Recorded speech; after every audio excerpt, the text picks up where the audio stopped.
For years, the country of San Cordova was drowning. Two rival gangs ruled the streets. They marked walls with symbols and people with bullets. Children joined at 12, some younger. Shop owners, bus drivers, everyone paid rent. Or they disappeared. Murder rates climbed higher than anywhere else in the world. Families lived in silence. Police were outnumbered. Judges were threatened. Politicians made promises, but nothing ever changed until 2020. A young, charismatic president, Daniel Rahman, took office. He promised one thing: war, not negotiation, not reform. War. People doubted him. Then came a single weekend in March 2022. 87 murders in 48 hours. The country snapped, and so did a nationwide state of emergency was declared. Military deployed. Arrests began immediately. Door after door, street after street. 64,000 arrests in under a year. But where do you put 60,000 gang members? The answer was something no one had ever seen before. They built it fast, in the middle of nowhere. They called it La Fortaleza, Fortress. 8 massive blocks, concrete walls, 15 meters high. 19 armed watchtowers. This was not a rehabilitation center. It was containment. Capacity: 40,000 inmates, the largest prison in the region. When the first wave arrived, the world watched. Thousands of men, heads shaved, shackled at the wrists and ankles, wearing identical white uniforms. No gun colors, no street identity. Just numbers. Inside the gates, there are checkpoints, metal scanners, facial recognition cameras. The lights never turn off. Ever. Each cell holds 80 men on concrete beds. No mattresses, no personal items. An open toilet. In the corner, they're allowed outside for 30 minutes a day for controlled exercise. No family visits. Ever. Lawyers appear through video screens. Trials are conducted remotely. The outside world is reduced to pixels. The arrests accelerated. Police checked for tattoos. If you had gang ink, you were taken. Homicide numbers dropped. Neighborhoods became walkable again. Children returned to parks. The president's approval rating soared from 50 to 85%. He said the results spoke for themselves. But inside La Fortaleza, 40,000 men sat under bright lights.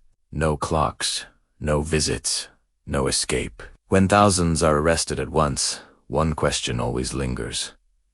How many were truly guilty, and how many were simply caught in the storm? Because safety has a cost, and in San Cordova. The streets grew quiet, maybe too quiet. They stand in rows. Heads shaved. Eyes forward. Tattoos still visible. Skulls. Numbers.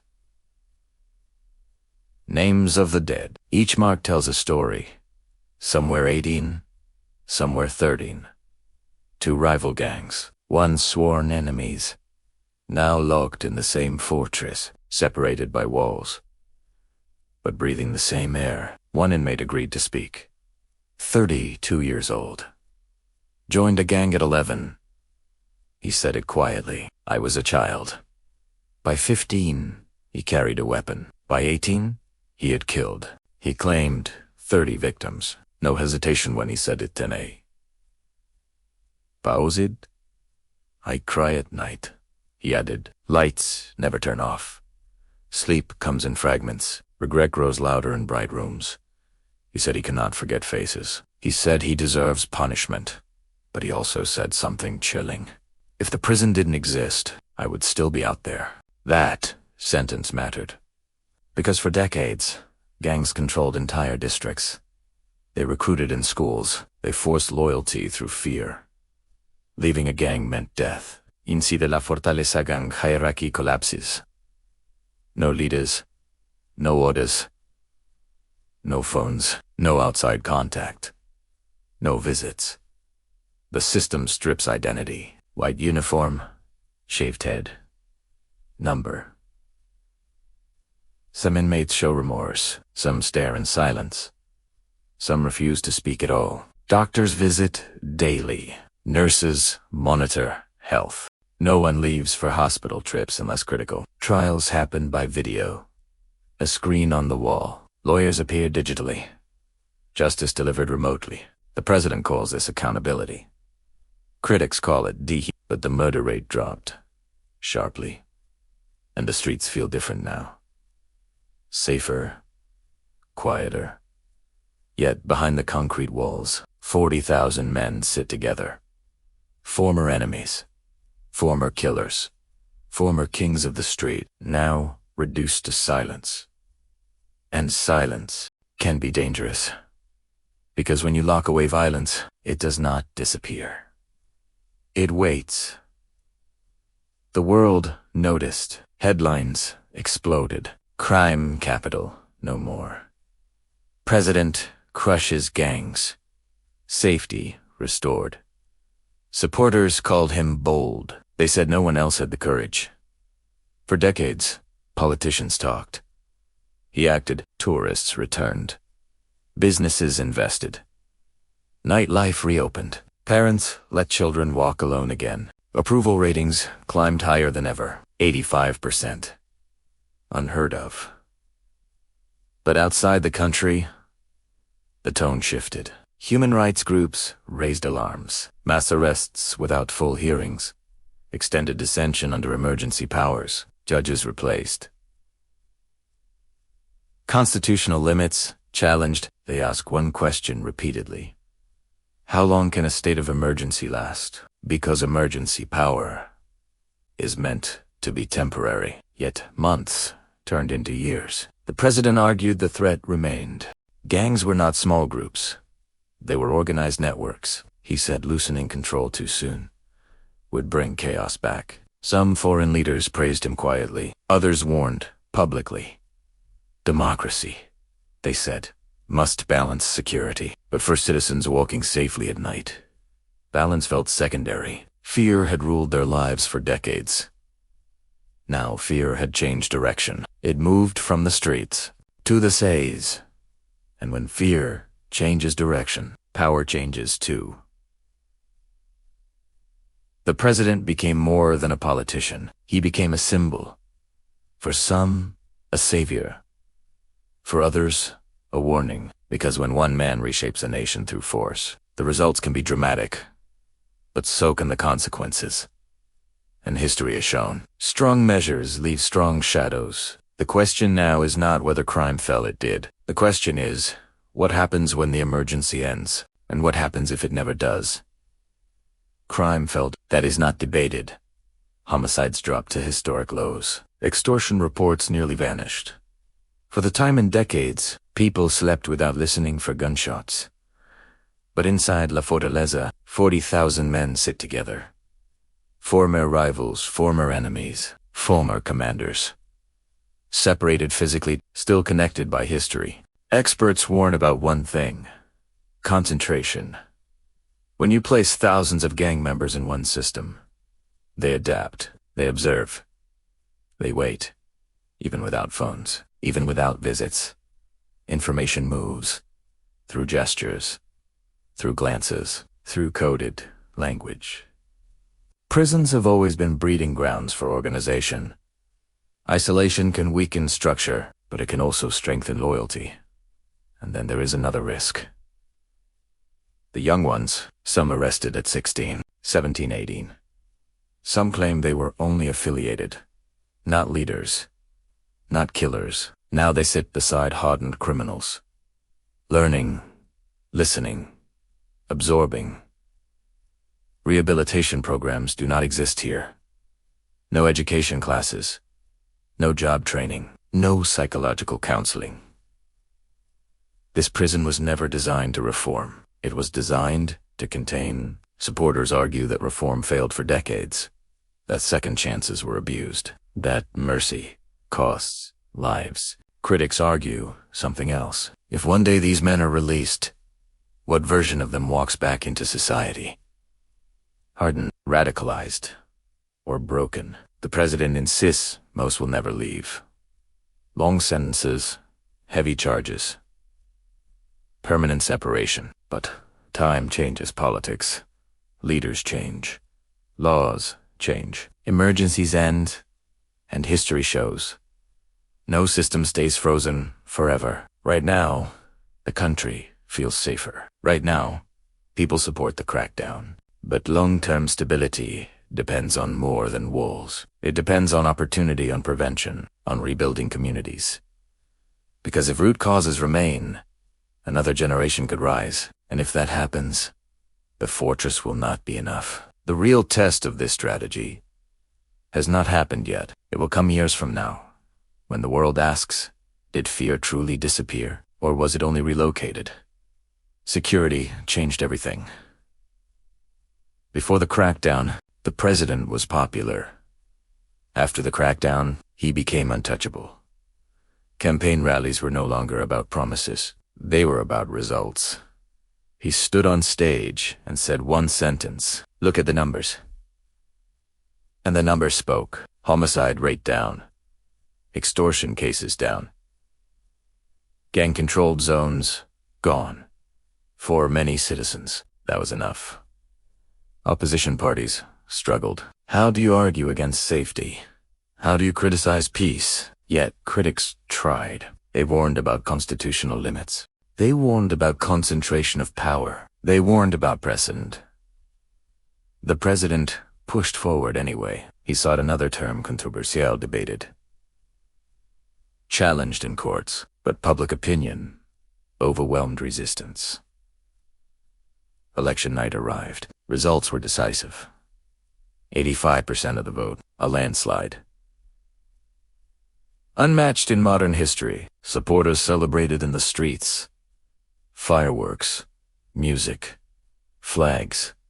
They said he gave them back their country. He said the people had spoken. But landslides come with weight. Expectations grow. Pressure increases. When approval reaches that level, there is little room for failure. And the prison remains central to that image. La Fortaleza is not just a building, it is a symbol of authority, of control, of transformation. The president now faces a new phase. Not how to arrest, not how to build, but how to sustain. Because power gained through crisis must survive beyond it. And history shows something important. The second chapter of Strong Leaders is always harder than the first. The country feels safer today, but safety, built through force, requires constant maintenance. The world watches closely. Some nations consider copying the model. Others warn against it. And the question lingers quietly in the background. Can a country defeat fear without becoming something feared itself? What happened inside this small Central American country did not stay there. Governments across Latin America began watching closely. Crime-ridden cities in Honduras, violence-stricken neighborhoods in Ecuador, politicians in Mexico and Colombia. They all asked the same question. Could this work here? For decades, the global approach to gangs focused on prevention, rehabilitation, and community investment. This model flipped the script.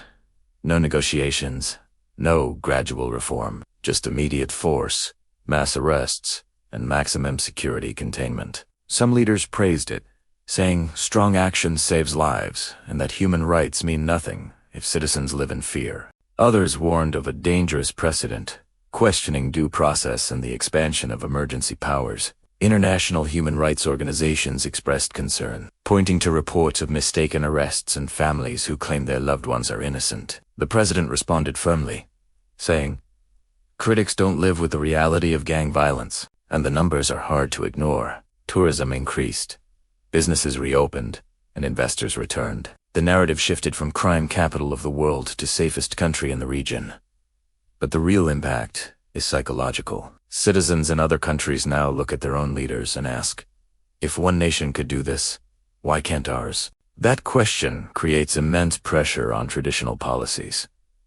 The world is watching to see what happens next. If this model sustains long-term stability, it will inspire imitation. If it collapses, it'll become a warning. For now, the streets are quieter, Markets stay open after sunset, but the real test has just begun.